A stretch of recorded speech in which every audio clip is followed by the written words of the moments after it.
On a Robert qui est là. Bonjour, Robert. Est-ce que vous m'entendez? Oui. Oui, Robert. Vous m'entendez bien? Ouais, je suis en train de réfléchir à ce que vous avez dit en terminant par rapport à la souffrance qui devient visible, ou en tout cas qui devient Conscient. palpable un peu plus, si on veut.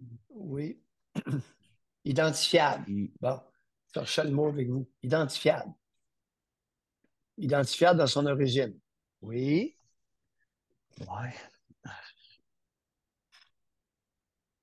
ben, j'aimerais peut-être revenir sur le premier appel que j'ai fait il y a 3 semaines, parce qu'on avait un peu détourné la question, mais je vous ai parlé de la peur de la mort que j'avais développée. Vous avez dit que c'était un prétexte, en fait. Puis, Rafraîchissez ma mémoire, je ne m'en rappelle pas. Il y a eu ouais, beaucoup d'appels depuis ce excusez-moi. temps-là. Dans le fond, c'est que j'ai. Non, Ouais, non, non, je comprends. excusez-vous pas. Précisez. Campez-nous, les auditeurs et moi, là. Moi, c'est que j'ai développé une peur de la mort il y a plusieurs mois. Puis une Oui. terreur existentielle de la mort, au point où Mhm. littéralement, je me réveillais la nuit, même, tellement ça me faisait peur. Oui. Et,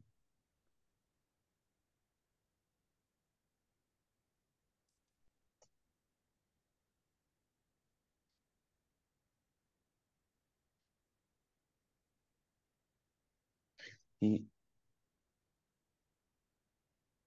j'aimerais qu'on parle d'auto-sabotage, peut-être. Parce que j'ai l'impression que dans ma vie, surtout dans les dernières années, j'ai énormément auto-saboté, mais de façon non consciente. Comme s'il y a des choses que je faisais par exprès, pas venir à terme, puis à la limite pour pas réussir. Puis d'une certaine façon, on dirait qu'on se sent bien, en tout cas, je me sens bien, des fois dans le fait d'échouer, ou dans le fait d'être une victime, ou dans le fait de pouvoir jeter le blâme sur n'importe qui sauf moi-même. Mais j'aimerais comprendre un peu le processus derrière ça. Pourquoi qu'il y a une part de moi qui essaie de me détruire, puis peut-être qu'il y a un certain rapport avec cette espèce de peur existentielle-là que j'ai développée.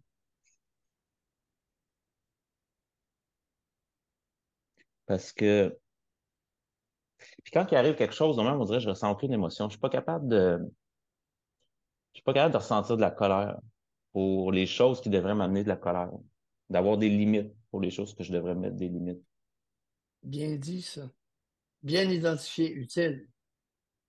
Ouais. C'est comme un espèce de, je me laisse tomber les bras puis je me dis que c'est normal. Puis je suis incapable de me fâcher sur quoi que ce soit qui arrive. Oui. Avec quoi comme conséquence? Un laisser-aller, je dirais. Ah non, les autres abusent de vous. Ouais, c'est un peu ça. Oh, ouais, les Ah autres. oui. C'est typique des bonasses. L'incapacité à se fâcher, c'est le prérequis à la bonasserie. Ouais. Et le prix d'être bonasse, c'est quoi? Le prix d'être bonasse. Le prix d'être bonasse. C'est d'essayer de se faire aimer, j'imagine. Non, non, le prix. Quel prix qu'il Le a à prix. payer? Il se ramasse comment, un bonasse?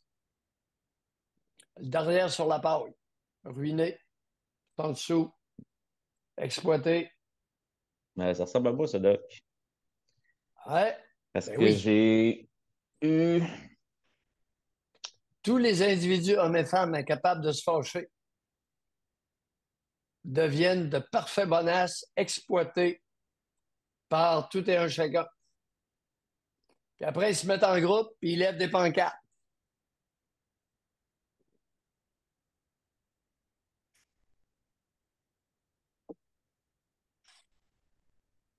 Êtes-vous pas pire pour lever des pancartes en groupe ou même pas?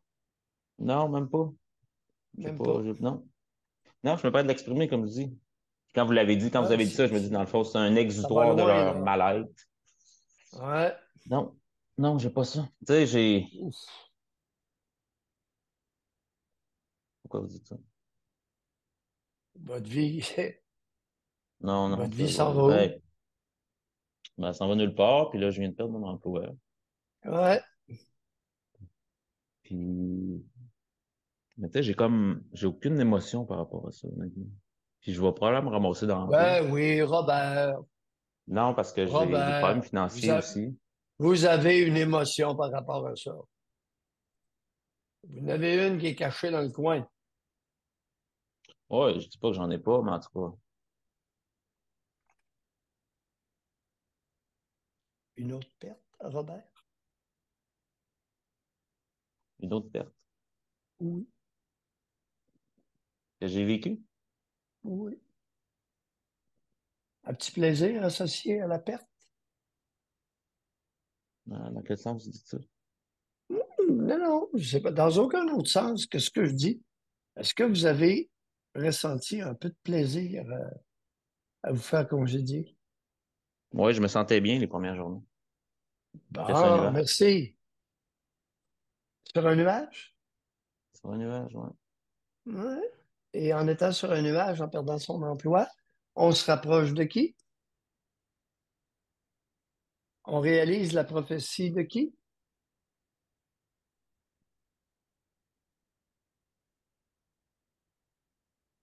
Ah, Ben oui, il y a quelqu'un qui vous avait prophétisé cet avenir-là. ok, je comprends. Ah, hmm, Hmm. ouais, je comprends. Qu'est-ce que vous avez compris?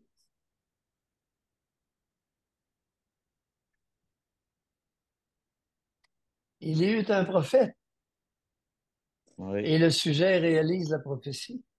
Ouais. Il était jaloux de moi, je pense. Puis il m'en Pardon? voulait. Il Oui. était jaloux de moi, puis il m'en voulait. Puis il me regardait Ben comme un moins oui. que rien. Ouais, Puis il était content, il était content quand je jouais, même. Ça oui, paraissait ben pas, mais je oui. le voyais dans son non-verbal. Oui, Ça lui donnait raison, entre autres. Il aimait ça avoir raison. je valorisais avec ça. Ouais. Ouais, content lorsque j'échouais. Quel est le pourcentage des auditeurs de parents qui se réjouissent lorsque leur enfant échoue? Évidemment, sans le dire et le démontrer, mais qui ressentent un petit plaisir à l'échec de l'enfant.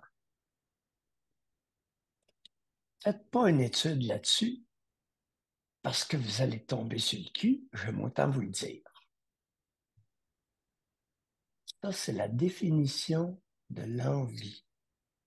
Vice national des Canadiens français. Faites surtout pas une étude là-dessus. J'aime autant vous le répéter. Mais c'est comme si j'ai internalisé sa façon de me percevoir comme étant réellement comment je suis. Exact. Ça, au niveau de la prise de conscience, au niveau de l'articulation, c'est très clair. Vous vous exprimez très bien, mon ami. Ouais. Mais de l'avoir compris, c'est une chose, mais pourquoi ça continue quand même à tuile après tuile, après tuile, après tuile, tout le temps? Attendez! Oh, oh, oh, oh, oh! On n'a pas fini. Alors, on a simplement identifié un prophète de malheur. Ouais. Oh là! Le travail n'est pas terminé. Alors là, on va falloir regarder la complice du prophète. Le prophète n'a pas fait ça tout seul, là. La complice est la raison de sa complicité. Ça va peut-être être un peu plus compliqué,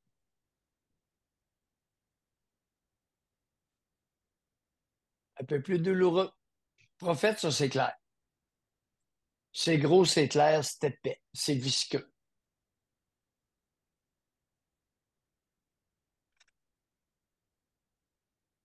La complice, c'est comme un gaz qui peut s'évaporer, évanescent,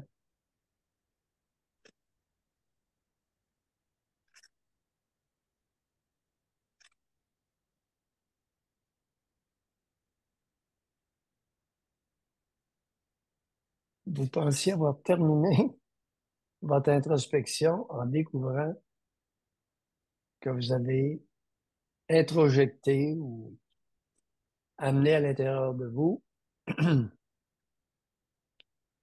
la dynamique malsaine du prophète et le fait que vous lui étiez assujetti. Ben, je l'étais. Pourquoi vous êtes-vous assujetti au prophète? Je Et dirais parce là, qu'il faisait peur. non! Mauvaise réponse au bâton.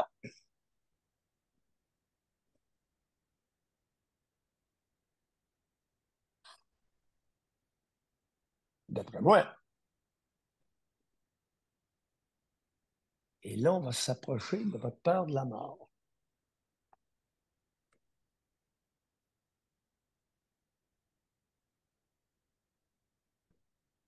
Ben, vous parlez d'introjection, puis je me suis rendu compte qu'au début de la vingtaine, j'étais Oui. devenu un peu une copie de mon géniteur, à mon insu.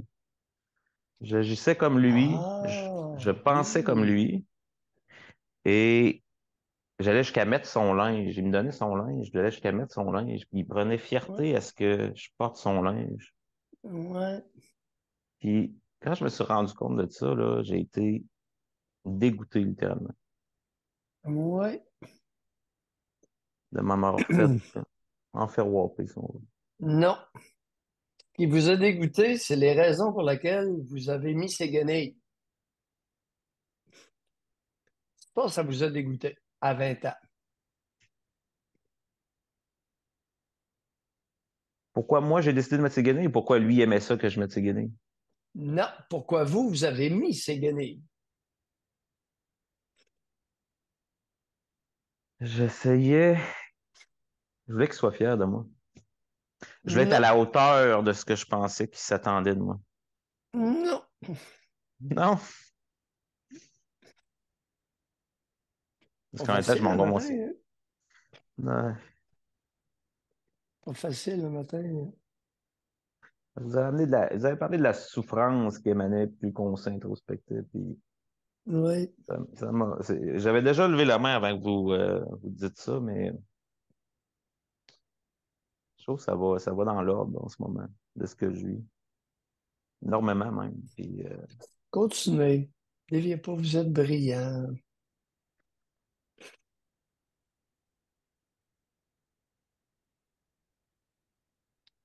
Qui pensiez-vous séduire en mettant les guenilles de votre géniteur? euh, Ah! Tout le monde a compris. J'ose dire, c'est incroyable comme un grognement peut parler. Wow! Ah! Ah! Expliquez votre grognement. bon, je sais. Je sais que vous le savez. Permettez-vous de vous le dire à vous-même, à voix haute. C'est important. Vous n'êtes pas obligé, mais Au moins l'accepter, c'est ça? ouais, Ouais, se l'avouer. Se l'avouer à soi. Et ouais, je ça comprends. va être une méchante grosse bouchée. Ouf! Ouais.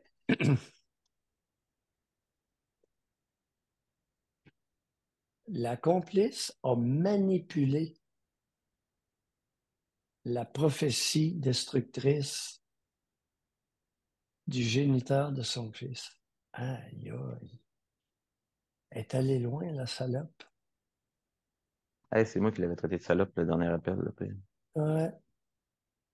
ça se peut-tu qu'il l'avait remarqué et qu'il était jaloux de moi à cause de ça? Problème de pénis. Vous Hmm. savez, étiez-vous là pour la 9h30? Les Non. José, au 9h30, j'ai mentionné quelque chose qui devrait être envoyé comme une flèche sur le web.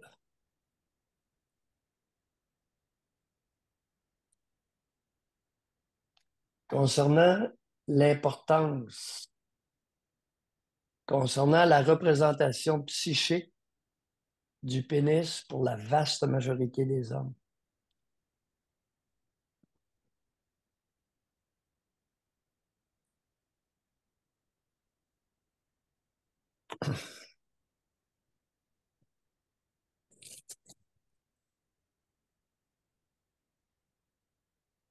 Est-ce que votre mère a déjà parlé du pénis de votre père? Hmm. Non, mais il aimait ça dandinait pas mal, par exemple. Donc, Mais est-ce qu'elle en a parlé? Non. qu'est-ce que vous voulez dire par là? Il Bon, il aimait aimait ça, ça se cela promener tout dans nu devant nous autres. Il aimait ça bander, débander. débander. Mais il prenait une Ouais, fierté à ça. Ça, quand vous avez dit ouais, ça, ça m'a fait réfléchir. Mais ça ouais. montrer que c'était lui le mâle. Ouais, mais le mâle débandé, là, ça fait pas mâle ben, ben fort. Non, je Elle, sais, mais la seule qui l'a vu bander, c'est votre mère. Est-ce qu'elle était impressionnée lorsqu'il s'exhibait le pénisme non, non, non. mou? Non. Pourquoi vous pensez qu'elle n'était pas impressionnée? Ouais, parce que ça le faisait pas mouiller, parce qu'il était pas masculin, il était pas attirant. Non, non, non, non. Elle connaît, elle connaissait de très près l'engin au maximum de sa De, tumescence. de sa capacité. Ouais, ou de son incapacité. Vous me suivez? Ah. Hmm. Ah, Mais moi, c'est drôle comme ces réactions sont parlantes. Ah,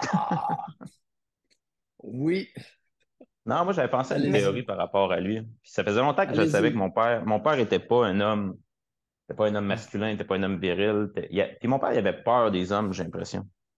Il Oui, avait une peur des hommes et, il y avait une peur du pénis des hommes. ben, soit ça ou soit qu'il les aimait un peu trop puis qu'il osait pas se l'avouer. Ça, Oh, c'est une autre oh, de oh. mes théories. Mais,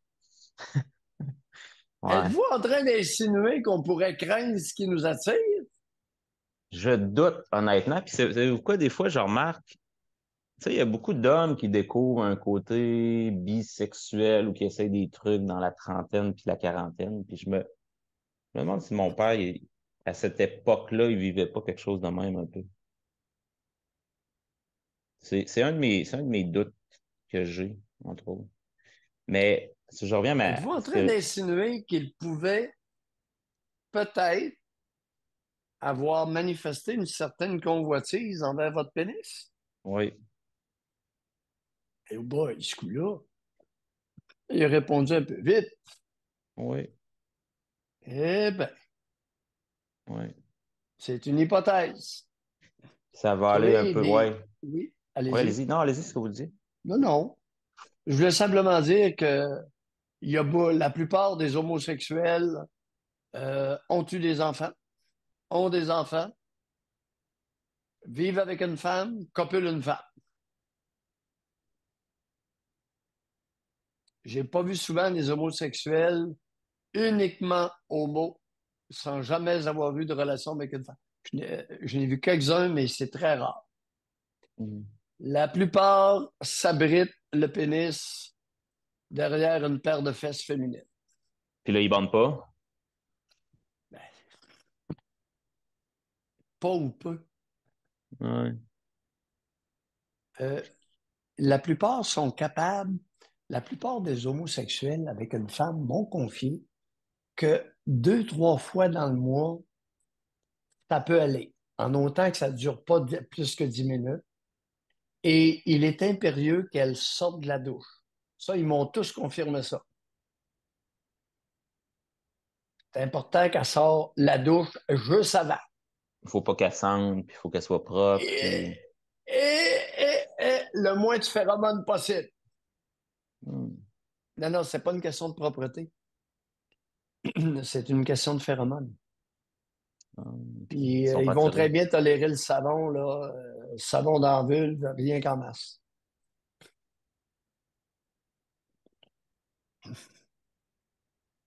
Mais savez-vous quoi? J'en N'est-ce suis pas, venu qu'à messieurs, douter de qui avez cette moi-même. expérience? Vous êtes les bienvenus, hein?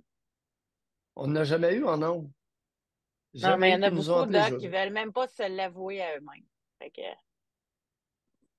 À travers les Exact. comportements que je décris, ceux qui ont ça, sentez-vous à l'aise d'appeler. Vous allez être écoutés. On vous veut en ondes. Oui, Ben, monsieur c'est ça, Alexis. j'allais dire, Monsieur. on dirait que Monsieur Robert. j'ai douté même de ma propre, pas douté de mon, ouais, comme si Oui, oui, j'avais oui. peur que j'avais de quoi de refouler par rapport à ça, Ouais. puis la théorie que j'ai commencé tout à l'heure que je voulais dire, c'est comme je disais, mon père, j'ai l'impression qu'il y avait une peur des hommes, puis on était 4 garçons à la maison. Oh Puis boy. j'ai l'impression que il en avait tellement peur qu'il s'est dit, mes enfants, mes fils, m'a tout faire pour les écraser, pour pas qu'ils deviennent des hommes, tellement il en avait Ça peur. se peut, Puis, mais ça se peut que c'est un geste de possession, que ah, il est compte tenu possible. qu'il ne pouvait pas vous toucher les pénis, personne d'autre n'y toucherait. Les deux hypothèses sont à Ah. contempler. Fait qu'à 20 ans, à 20 ans, il voulait pas que je me fasse de blonde. Fait que vous pensez parce qu'il prenait soin de mon pénis. Il m'a dit Oui. ça à 20 ans, il m'a dit, fais-toi pas de blonde, t'as pas le temps, là. Concentre-toi sur tes études, là. Puis, Ah, c'est pas important, ça, là. ah. Il Là, il voulait veillait. savoir. Oui. Écoutez, votre pénis était objet de convoitise, comme ça se peut pas, Monsieur Robert. Votre Ah, je sais. père en voulait, votre père possiblement en voulait, on se l'arrachait. C'était comme une aubaine au Walmart, cette petite patente-là. Parlez-nous un peu de votre pénis. Il va comment ces temps-ci, là? Racontez-nous. Euh, Comment qu'il va? En ce moment, normal, je dirais. Mais j'ai une période très active dans les dernières années, entre autres. J'en avais parlé la dernière fois que j'avais appelé. Puis un peu, j'essayais de comprendre pourquoi. Pourquoi j'ai vécu cette espèce de période-là. C'est ça. D'abord, vous démontrez à vous-même que vous en avez un. Je pense que oui. Vous Mais le démontrez à pire, vous-même qu'il vous appartient. Vous démontrez à vous-même votre orientation sexuelle. Vous doubidou. démontrez à vous-même que ça peut être un élément de rapprochement. Vous démontrez à vous-même, etc., etc. Il y a plusieurs éléments, là. N'est-ce pas? Ouais, puis ça fait du sens en crise, honnêtement. Ouais. Il y a des choses que je veux pas dire, mais qui vont corroborer ce que vous dites, mais que je dirais pas. Mais j'essaie, comme si j'essaie de me Aucun prouver problème d'une avec ça. certaine façon Ouais. par rapport à ça. Oui. Ouais. Dans ce magma, on essaie de trouver son chemin. Ouais. Mais savez-vous quoi? À chaque fois que je couchais avec une fille, après ça, je revenais à la maison, puis j'étais toujours triste. J'étais Ouais. toujours... Soit que je fumais du pot en revenant, Oh! ou, ou que je pleurais même. Oh! Mm. Puis autant que ça avait été le fun, ça avait été plate, la fille était belle, fait... Puis tu sais, honnêtement, j'ai fait des trips de cul, doc, là, que la plupart des gars vont fantasmer toute leur vie, puis ils n'auront jamais la chance de le faire. Puis malgré tout, je dirais que c'était pire même après, la façon dont je me sentais. Mm. Ouais. Mais je Vous êtes continuais pareil. vous êtes un homme qui paraissait très bien. Bah, correct. Ouais. Mettez-en un peu plus.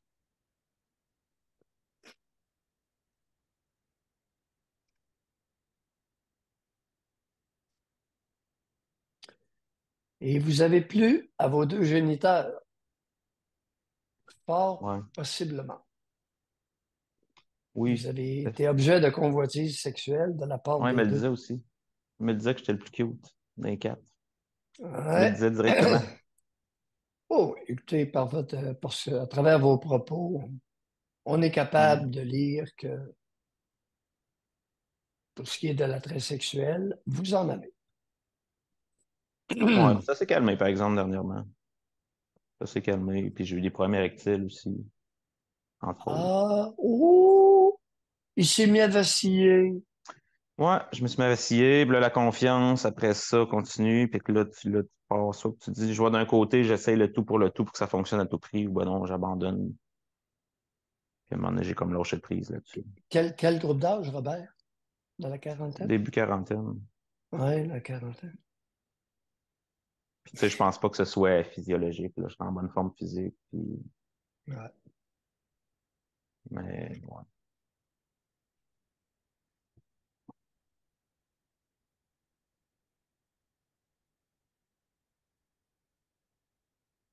La peur de la mort. Ouais, la peur de la mort, la peur de la mort, l'angoisse de la mort. L'angoisse existentielle. Tu sais, ouais, vraiment. Je suis vraiment Comment, perdu. comment vous trouvez ça, l'idée de finir votre vie sans vous être épanoui?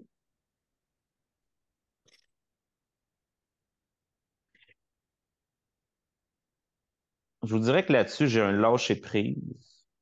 Puis à la limite, dans les derniers mois, j'ai espéré qu'il arrive de quoi. J'ai espéré de pogner un cancer. J'ai espéré qu'un troc me rende. J'ai espéré de faire un accident de travail. On dirait que j'espérais qu'il arrive de quoi. Même que, à un moment donné, j'étais sur l'autoroute, puis il y a un char qui a changé de voie, mais il a pas mis son flasheux, puis j'étais dans son angle mort. Puis là, j'ai eu le temps de mettre peser ses breaks juste à temps. Sinon, il m'aurait comme rentré dedans, puis on aurait à 100 km/h. Et après ça, sur le coup, j'étais en tabarnak. Calice de tabarnak. Je m'aurais ramassé dans le clos. En plus, je m'en allais travailler. Mais j'aurais pas été travailler en plus. Mais par rapport à ça, de pas m'épanouir, j'ai lâché prise là-dessus, Vous honnêtement. avez mentionné, parlant de lâcher prise, vous avez fait allusion à une peur de la mort Oui, depuis plusieurs mois. oui. Peur de la mort ou peur de vous donner la mort? Mhm. Je dirais un mélange des deux, mais la mort me fait tellement peur.